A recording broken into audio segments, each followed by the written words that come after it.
Barry will put the log in place and we'll get started with Heat 1. This is the 2009 Demolition Derby at Frogtown.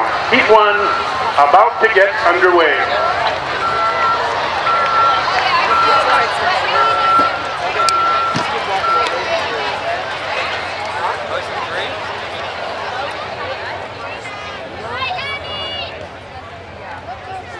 All right, Heat 1, 2009 Demolition Derby. Gentlemen, fire them up and watch the man with the flag.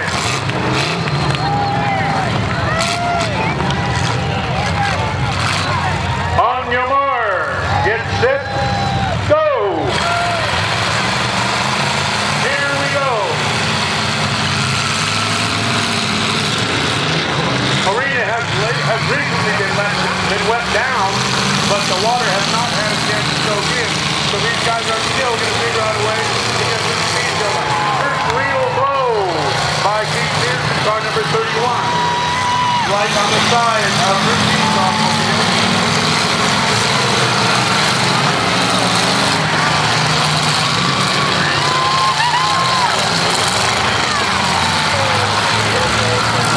Again, if water on the surface of the arena is not sufficient to slow these guys down much. You're going to see them moving right along. This also enables the riders to evade the other cars too. Not just an offensive. There we go. 31 and 17 getting together right out in the middle. Jeremy Hurtado and Keith Pierce Jr. No car seems to be hurt. Any of the words. 17 uses the front end of that automobile. That's Jeremy Hurtado. It's long been the rating process to back up. Here we go. That's how you do it. Right there. Car number 45, Josh Nelson, with a telling blow on the front of Jeremy Hurtado's automobile. But Hurtado's car doesn't seem to be hurt.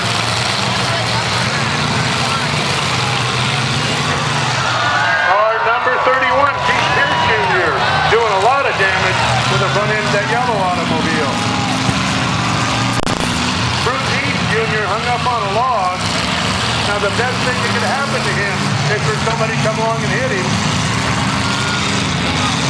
Right rear wheel is not making contact with the arena surface, so he's going to be there for a while. Car number 7, Robert Helton, is having the same kind of luck, although he's off the log now. I don't see any red flags yet. These drivers are all still very much in the competition in Heat 1.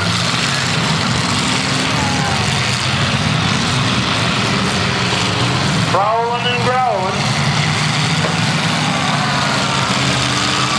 Again, Keith Pierce Jr., a busy man out there. And car number 17, Jeremy Hurtado. Still using the front end of that automobile to inflict some telling damage on the other auto cars. 4M, Brian Colby stuck out in the middle as the rear end of that automobile pushed rather far forward. He's got a lot of sheet metal rubbing on those tires, but he's still able to.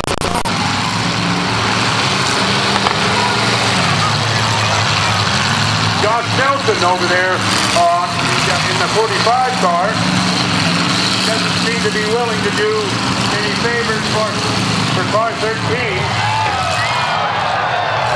or 713 rather.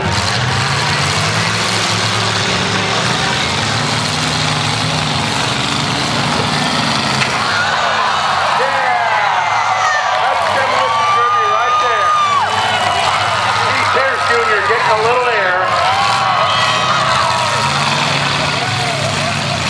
Made a virtual ramp out of the back of Jeremy Hurtado's car, and the first flag of the Heat.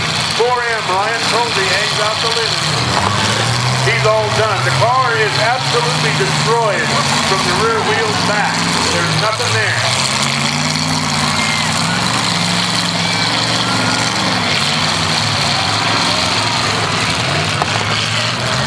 I can't tell from here what's wrong with 45 over there in the corner.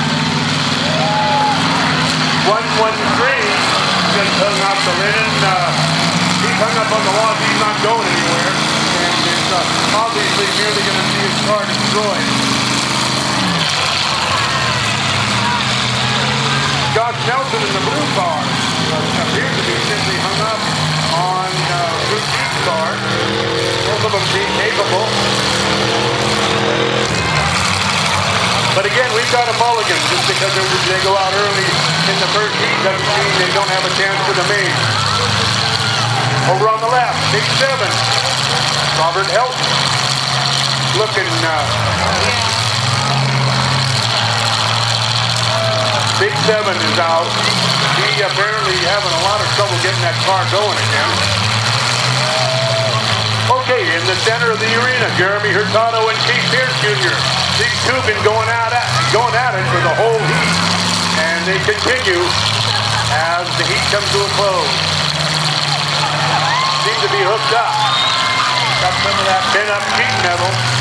There we go. Free and clear. Little cat and mouse can be played now, because each of them jockeys.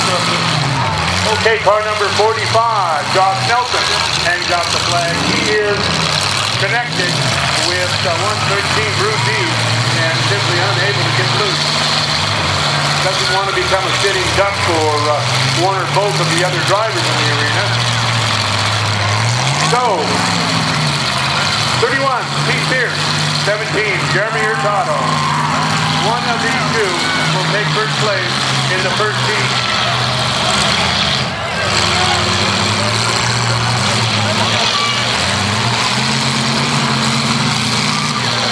And both of these automobiles have shown a bit of toughness.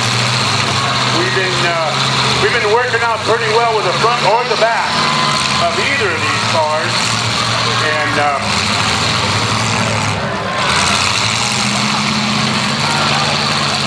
Chrysler Cordoba against Chevy Impala. A rather unusual pairing.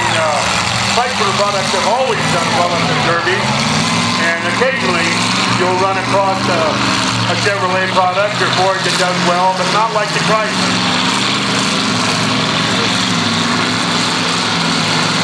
Keith Pierce's Chevy Impala seems to be holding up rather well. And again, we're playing a little cat and mouse out here. This could be it. This could do it.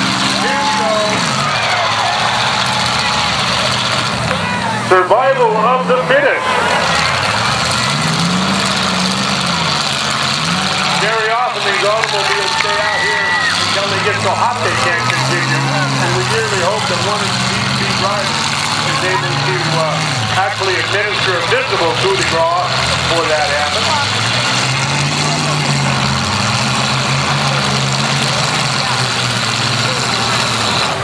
Push and shove, search and destroy.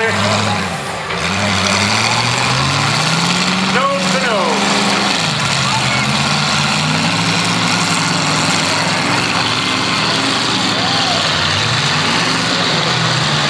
Both of these drivers will advance to the main, and we dearly hope that at least one of the cars is,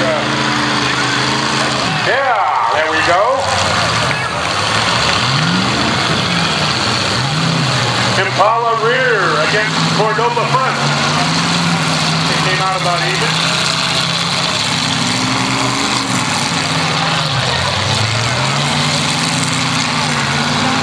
You see some of these veteran drivers will aim for one of the front wheels on the side, rendering the steering inoperable, and that would put a guy out just as quickly as an engine or drivetrain malfunction.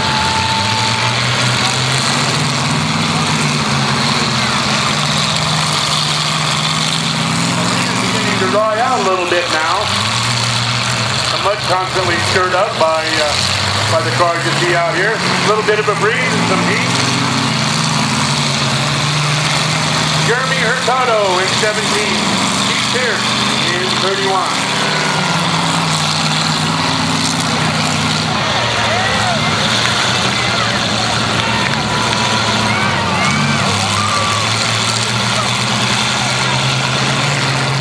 Many of these drivers know each other from former derbies.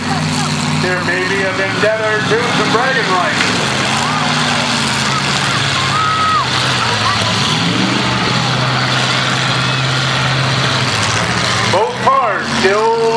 still operable.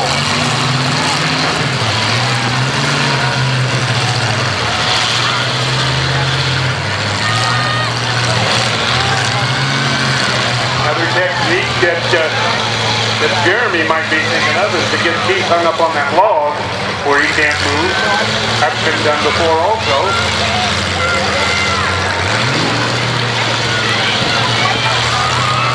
Keith Pierce having none of that, puts his way away from the log. Yeah.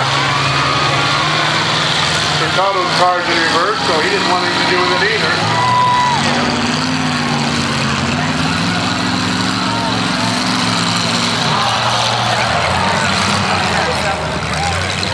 Keith Pierce lined up for a telling blow on Hurtado's car, but Hurtado manages to evade it.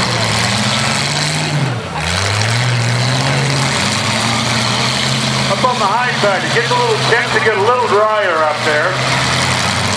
Cars are able to build up a little more speed. Again, radiator cap to radiator cap. We'll decide this thing loudly and crisply.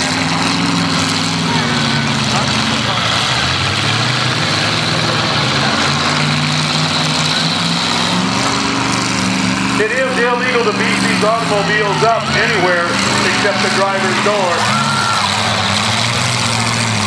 And it is actually remarkable how much punishment some of these automobiles are able to take, particularly in view of the fact that there's been no reinforcement added. The judges look very carefully for that hidden piece of 4-inch pipe behind the bumper or something. So these guys, they're pretty good at adhering to the rules, and again, I find it quite remarkable that some of these cars are able to stay operable after the beating that you're seeing take out here.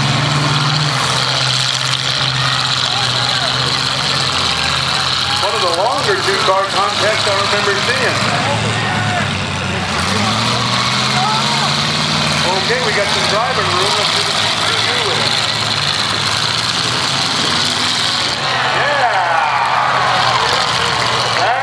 How you work at a destruction derby. Now it would be shameful would these two end up connected firmly and unable to get loose, because both of them have done a wonderful job of driving here in Heat 1.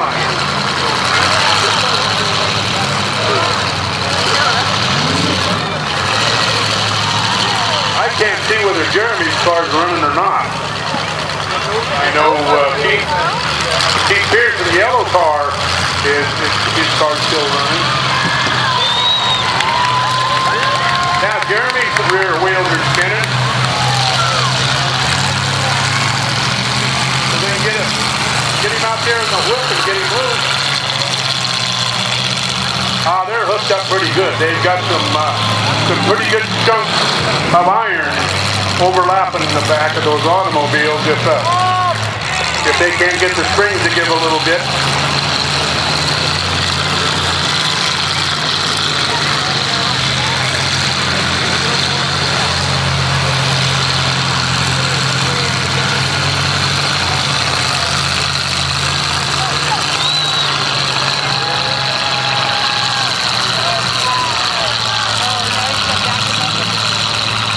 Not too bad.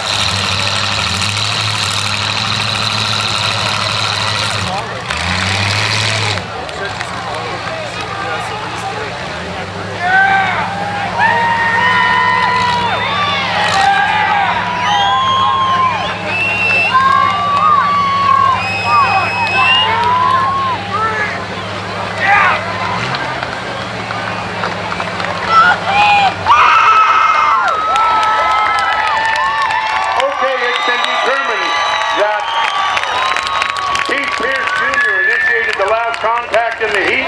He is therefore awarded first place in heat number 1, and a very close and exciting second place, number 17, Jeremy Hurtado.